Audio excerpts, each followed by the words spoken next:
नमस्कार, मी संजय आवटे. कारण राजकारण या विशेष कार्यक्रमात तुमचं पुन्हा एकदा स्वागत. महाराष्ट्राच्या राजकारणातली एक अतिशय महत्त्वाची बातमी आज सगळ्यांनी बघितली असेल. अतिशय महत्त्वाची बातमी आहे. ती बातमी अशी आहे, राष्ट्रवादी काँग्रेस पक्ष आणि चिन्ह हे दोन्हीही अजित पवार गटाला मिळालेलं आहे. हा निर्णय अर्थातच केंद्रीय निवडणूक आयोगाचा आहे आणि त्यामुळे अजित पवार गटाला दिलासा मिळालाय. अजित पवार गटाला आता राष्ट्रवादी काँग्रेस पक्षाची मालकी पण मिळालेली आहे आणि त्याचप्रमाणे चिन्ह पण मिळालेलं आहे. खरं म्हणजे केंद्रीय निवडणूक आयोग काय निर्णय देणार याची उत्सुकता होती आणि त्याच वेळी साधारणपणे निकाल काय असेल याविषयी अंदाज सुद्धा होता. पण आता हा निकाल पुढे आलेला आहे. त्यानंतर पुन्हा सभागृहामध्ये काय होईल वगैरे हा नंतरचा मुद्दा आहे. राहुल नार्वेकर आहेतच, पण सगळ्यात महत्त्वाची गोष्ट म्हणजे केंद्रीय निवडणूक आयोगानं निसंदिग्धपणे निर्वाळा दिलेला आहे की अजित पवार गटाकडेच राष्ट्रवादी काँग्रेस पक्ष असेल आणि अर्थातच चिन्ह सुद्धा त्यांच्याकडेच असेल. जेव्हा केंद्रीय निवडणूक आयोगाच्या समोर हा मुद्दा पुढे आला होता तेव्हा अजित पवार गटानं 1 लाखाहून अधिक प्रतिज्ञापत्र सादर केली होती. शरद पवार गटानं मात्र 40,000 एवढीच प्रतिज्ञापत्र दिली होती. आणि तेव्हा अजित पवार गटानं दावा असा केला होता की मुळामध्ये राष्ट्रवादी काँग्रेस पक्षामध्ये लोकशाही नाही, लोकशाही मार्गानं पक्षाचे अध्यक्ष निवडून आलेले नाहीयेत. त्यांनी एवढेच नव्हे, त्यांनी असंही म्हटलं की जय शरद पवार हे पक्षाचे प्राथमिक सदस्यच नाहीयेत, ते अध्यक्ष कसे झाले. एकाच व्यक्तीच्या हातामध्ये पूर्णपणे सत्ता देणं हे लोकशाही विरोधी आहे आणि त्यामुळे शरद पवार अध्यक्ष असणं हे लोकशाहीशी विसंगत आहे, अशी भूमिका अजित पवार गटाने मांडली होती. त्यामुळे जे काही असेल तो पक्ष हा अजित पवार गटाचा तोच खरा आहे अशी भूमिका त्यांनी मांडली, त्यांच्या वकिलांनी मांडली आणि केंद्रीय निवडणूक आयोगानं ते ग्राह्य धरलेलं आहे. ते बाकी तपशील काय त्यावर मी बोलत नाही, पण सगळ्यात महत्त्वाचा मुद्दा म्हणजे याचे राजकीय परिणाम काय होतील याविषयी मात्र नक्कीच बोललं पाहिजे. एक लक्षात घेतलं पाहिजे की जेव्हा शिवसेनेमध्ये उभी फूट पडली आणि त्याच्यानंतर एकनाथ शिंदेंनी झाडी डोंगर हाटीलचा जोरदार प्रयोग ओके मध्ये केला, ते गुवाहाटीला गेले. त्याच्यानंतर काय झालं तो घटनाक्रम आपल्याला माहिती आहे. एकनाथ शिंदेंनी जाहीर केलं की आमची शिवसेना हीच खरी शिवसेना आहे. उद्धव ठाकरेंचं म्हणणं असं होतं, आजही आहे, की आमची शिवसेना हीच खरी शिवसेना आहे जी बाळासाहेब ठाकरेंनी स्थापन केली. प्रत्यक्षात मात्र बहुसंख्य आमदार खासदार हे शिंदे गटाकडे गेले आणि उद्धव ठाकरेंकडे मात्र फार कमी आमदार राहिले, कमी खासदार राहिले. त्यानंतर ही भूमिका मांडली गेली. पण विधिमंडळ पक्ष म्हणजे खरा पक्ष नाही. विधिमंडळ पक्षाच्या पलीकडे सुद्धा पक्ष असतो आणि संपूर्ण पक्ष ही वेगळी गोष्ट आहे. अशा प्रकारची मांडणी करण्याचा प्रयत्न झाला. त्यामुळे विधिमंडळ पक्षातले आमदार अधिकाधिक संख्येने जरी गेले असले तरी पूर्ण पक्ष मात्र उद्धव ठाकरेंच्या सोबत आहे अशी भूमिका मांडली गेली. पण केंद्रीय निवडणूक आयोगानं सांगितलं एकनाथ शिंदेची शिवसेना हीच खरी शिवसेना आहे. धनुष्यबाण हे चिन्ह सुद्धा एकनाथ शिंदेकडे. त्यानंतर पुन्हा प्रकरण आलं अध्यक्षांकडे, विधानसभेच्या अध्यक्षांकडे प्रकरण आलं. राहुल नार्वेकरांनी सुनावणी त्यांची बरीच रेंगाळली, लांबली आणि शेवटी अंतिमतः सांगितलं की शिंदे गटाची शिवसेना जी आहे तीच खरी शिवसेना आहे, चिन्ह जे आहे ते त्यांच्याकडेच राहील. हे सगळं झालं. त्यानंतर मग राष्ट्रवादी काँग्रेस पक्षाचं काय होणार हा मुद्दा पुढे आला. आता केंद्रीय निवडणूक आयोगानं स्वच्छपणे सांगितलेलं आहे की राष्ट्रवादी काँग्रेस पक्ष अजित पवारांचा आहे, चिन्ह पण त्यांचंच आहे. पुढे काय होईल ते अर्थातच साधारणपणे आपण त्याचा अंदाज बांधू शकतो. मुद्दा असा आहे की एकीकडे शिवसेना ही एकनाथ शिंदेची आहे, चिन्ह त्यांच्याकडे आहे असं सांगितलं गेलं, तरी सुद्धा प्रत्यक्षात मात्र जे केडर आहे, प्रत्यक्षात मात्र जे मतदार आहेत त्यांची भूमिका काहीतरी वेगळीच आहे. मी अलीकडच्या कालावधीमध्ये उद्धव ठाकरेंच्या सभा आपण जर बघितल्या, उद्धव ठाकरेंच्या सभांना जो प्रतिसाद मिळतोय ते जर आपण बघितलं ते स्पष्टपणे लक्षात येतं की उद्धव ठाकरेंची शिवसेना ही खरी शिवसेना आहे असं मानणारा फार मोठा मतदार आहे. याचा अर्थ असा की आमदार खासदार बऱ्यापैकी तुमच्या सोबत नाहीयेत, पण तरी सुद्धा केडर तुमच्या सोबत आहे, तरी सुद्धा मतदार तुमच्या सोबत आहेत. किंबहुना उलट पक्षी उद्धव ठाकरेंची शिवसेना फोडली गेली म्हणून उद्धव ठाकरेंच्या बद्दलची सहानुभूती प्रचंड वेगानं वाढते आहे असं पण जाणवत आहे. त्याला 2-3 गोष्टी आहेत. खरं म्हणजे दरम्यानच्या काळात कुठलीच निवडणूक झालेली नाहीये, त्यामुळे अनेकदा असं म्हटलं जातं की एकही निवडणूक झाली नाही, तुम्ही अंदाज कसा काय बांधता. हे खरं आहे, कारण महानगरपालिका निवडणूक झाली नाही, जिल्हा परिषद निवडणूक झाली नाही, मुंबई महानगरपालिका निवडणूक फार महत्वाची ती झाली नाही. का झाली नाही या तपशिलात मी जात नाही, पण निवडणूक न होता सुद्धा एकूण सगळं आलबेल चालतं असा बहुतेक आता संस्कार काही दिवसांनी आपल्या सगळ्या लोकांवर होईल. त्यामुळे निवडणुकीची गरजच काय असाही मुद्दा कदाचित पुढे येऊ शकतो. 2 वर्ष झालं मुंबई महानगरपालिका, पुणे महानगरपालिका निवडणूक नाहीये. औरंगाबादमध्ये तर अक्षरशः अशा अवस्था आहे की 4-5 वर्ष झाली आहे महानगरपालिकेची निवडणूक नाही. एवढी वर्ष झाली निवडणूक नाही, तरीही सगळं काम सुरळीतपणे सुरूच आहे. तर खरंच उद्या निवडणुकीची गरज काय, असाही मुद्दा पुढे येऊ शकतो. एनिवे, त्यामुळे या प्रकारची निवडणूक न झाल्यामुळे आता लगेच अंदाज बांधणं शक्य नाहीये. पण तरी सुद्धा जी सर्वेक्षणं येत आहेत, ज्या प्रकारचे रिपोर्ट्स येत आहेत, ज्या प्रकारचे अहवाल येत आहेत, किंवा अगदी सोशल मीडियाच्या वेगवेगळ्या साईट्सवर ज्या प्रकारचे प्रश्न विचारले जातात आणि त्यावरून जो निष्कर्ष पुढे येतोय, हे सगळं लक्षात घेतलं तर उद्धव ठाकरेंच्या अनुषंगानं सहानुभूती आहे हे दिसतंय. दुसरीकडे शरद पवारांचा पक्ष फुटला, उभी फूट पडली, पण त्याच प्रकारची सहानुभूती शरद पवारांच्या बद्दल मात्र निर्माण झालेली दिसत नाही. खरं म्हणजे 2019 मध्ये जेव्हा पावसाळ्यात सभा झाली तेव्हा शरद पवार ज्या प्रकारचं नेतृत्व शरद पवारांचं पुढे आलं होतं, शरद पवार हे अतिशय महत्वाचे नेते, अत्यंत महत्वाचे नेते, किंबहुना शरद पवारांच्या त्यांच्या पूर्ण राजकीय कारकिर्दीमध्ये त्यांच्याविषयी एवढं आकर्षण महाराष्ट्राला कधीच वाटलं नसेल जेवढं 2019च्या विधानसभा निवडणुकीनं निर्माण झालं.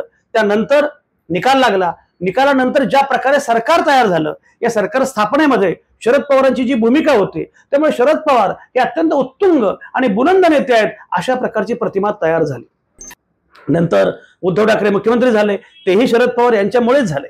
त्यामुळे खरं म्हणजे शरद पवार हे अत्यंत बुलंद अशा प्रकारचे नेते अशी ख्याती होती महाराष्ट्रामध्ये.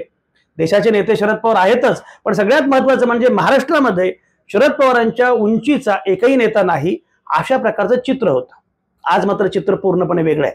आज उद्धव ठाकरे हे विरोधकांचे एवढे मोठे नेते झालेले आहेत की त्या उंचीचे नेते विरोधी पक्षांकडे नाहीत.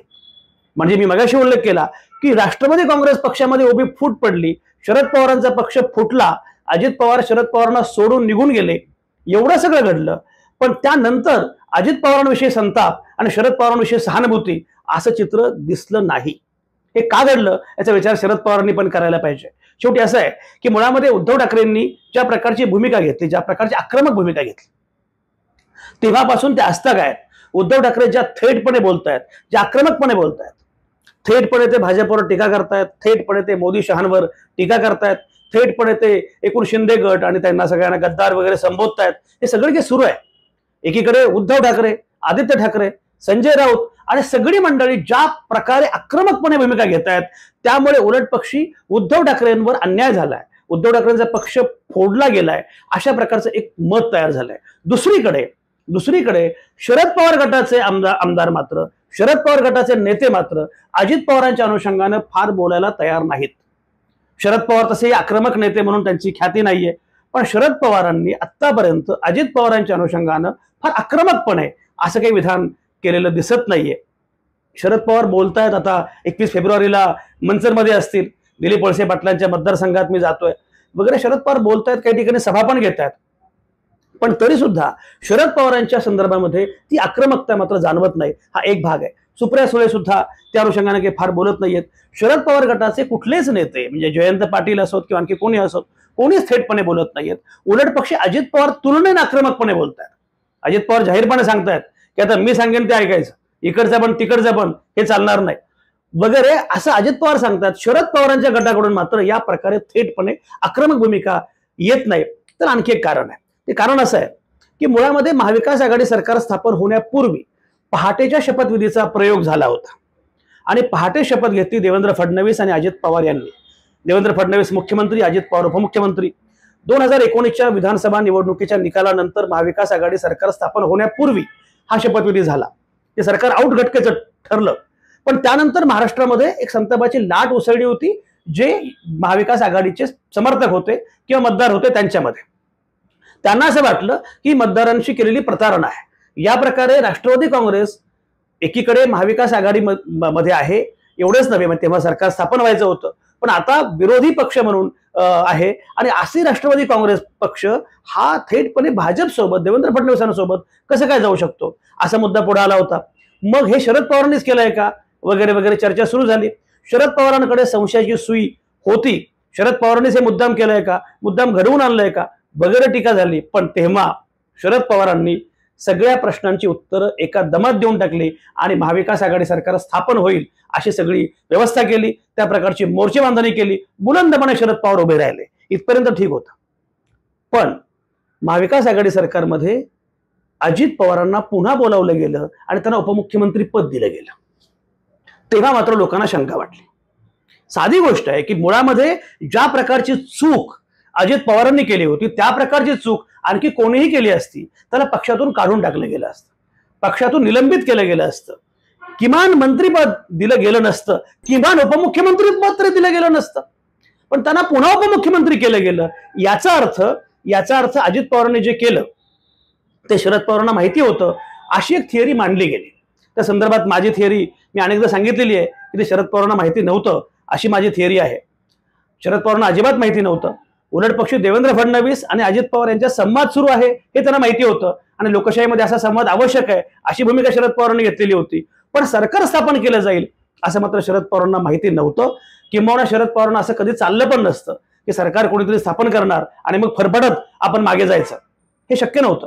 त्यामुळे हे शरद पवारांना माहिती नव्हतं हे बरोबर आहे, पण त्याची शिक्षा अजित पवारांना व्हायला पाहिजे होती. प्रत्यक्षात मात्र पार्टनर इन क्राईम असणारे अजित पवार परत आले आणि अजित पवार उपमुख्यमंत्री झाले. तिथे पहिल्यांदा असं वाटलं लोकांना गया कुछ तो गडबड आहे. आणि त्याच्यानंतर जेव्हा आता पुन्हा हे झाल्यानंतर सुरुवातीला असं वाटलं की हे फार वाईट घडलंय शरद पवारांच्या अनुषंगानं. या वयामध्ये शरद पवारांना कुणीतरी सोडून जात आहे. त्यांचा अगदी मुलगा, पुतण्या एका अर्थानं मुलगाच तो सोडून जातोय. वयोवृद्ध शरद पवारांना सोडून त्यांच्यावर अशा प्रकारचे आरोप की तुम्ही दगदग करू नका, तुम्ही घरी बसा, विश्रांती घ्या वगैरे वगैरे. म्हणजे गंमतच येते. एकनाथ शिंदेनी उद्धव ठाकरेंना सोडलं कारण उद्धव ठाकरे घरीच बसत होते, आणि अजित पवारांनी शरद पवारांना सोडलं कारण शरद पवार घरी बसत नव्हते. एनिवे, मुद्दा काही का असेना, पण या सगळ्या गोष्टी घडल्या. त्याच्यानंतर मात्र ज्या प्रकारची प्रतिक्रिया आली, जी रिॲक्शन आली, ती रिॲक्शन म्हणजे हे सगळे अगदी मंत्री 9 जणांनी शपथ घेतली मंत्रिपदाची. त्याच्या पूर्वी त्यानंतर ते शरद पवारांना भेटले सगळेजण आणि शरद पवार सगळ्यांना भेटत गेले. बाकीच्या गोष्टी होत गेल्या. शरद पवारांची भूमिका तशी आक्रमक नाही. सुप्रिया सुळे थेटपणे अजित पवारांच्या बद्दल बोलत नाहीत. उलट पक्ष यांच्या भेटी होतात, नंतर ट्विट केले जातात, भाऊबीज, दिवाळी, याला त्याला ओवाळणीचे फोटो येतात. असं सगळं जे काही असतं याच्यानंतर मात्र एक प्रश्न असा पडला की काहीतरी गडबड आहे याच्यामध्ये. खरोखरच अजित पवारांनी जे केलं त्याला जबाबदार कोण आहे, किंवा हे आतून सगळे एकच आहेत का, असा एक मोठा प्रश्न पडलेला आहे. आणि हा प्रश्न केवळ मतदारांना आहे असं नाही, हा प्रश्न राष्ट्रवादी काँग्रेसच्या केडरला पण आहे. म्हणजे खासगीमध्ये तुम्ही जर बोललात तर शरद पवारांचे कार्यकर्ते खासगीत असं म्हणतात की माहित नाही, उद्या हे पुन्हा एकत्र येऊ शकते. हे असंच आहे असं नाही, पण असं परसेप्शन तयार होणं हे मात्र शरद पवारांच्या विरोधामध्ये जाणार आहे. त्यामुळे ज्या प्रकारची सहानुभूतीची लाट एका अर्थानं उद्धव ठाकरेंच्या अनुषंगानं आहे, उद्धव ठाकरेंची सभा असं म्हटलं की ज्या प्रकारे लोक जमतात, ज्या प्रकारे सोशल मीडियावर उद्धव ठाकरेंबद्दल जे बोललं जातं हे सगळं जे आहे, अशा प्रकारे शरद पवारांबद्दल मात्र बोललं जात नाही. अशा प्रकारची भूमिका शरद पवारांबद्दल मात्र नाही. आणि त्याचा फटका राष्ट्रवादी काँग्रेसला शरद पवारांच्या मोठ्या प्रमाणात बसू शकतो. आता गंमत अशी आहे की जनतेच्या न्यायालयात जाऊन आम्ही खरा निकाल जो काही असेल तो आम्हाला मिळेल, अशी भूमिका उद्धव ठाकरेंनी घेतली. जनतेचं न्यायालय, वकील आले, बाकी सगळ्या गोष्टी आल्या, जनतेला सांगितलं की आम्ही काय करतोय. त्यामुळे एक दिसतंय की उद्धव ठाकरेंच्या विषयी असणारी सहानुभूती मोठी आहे.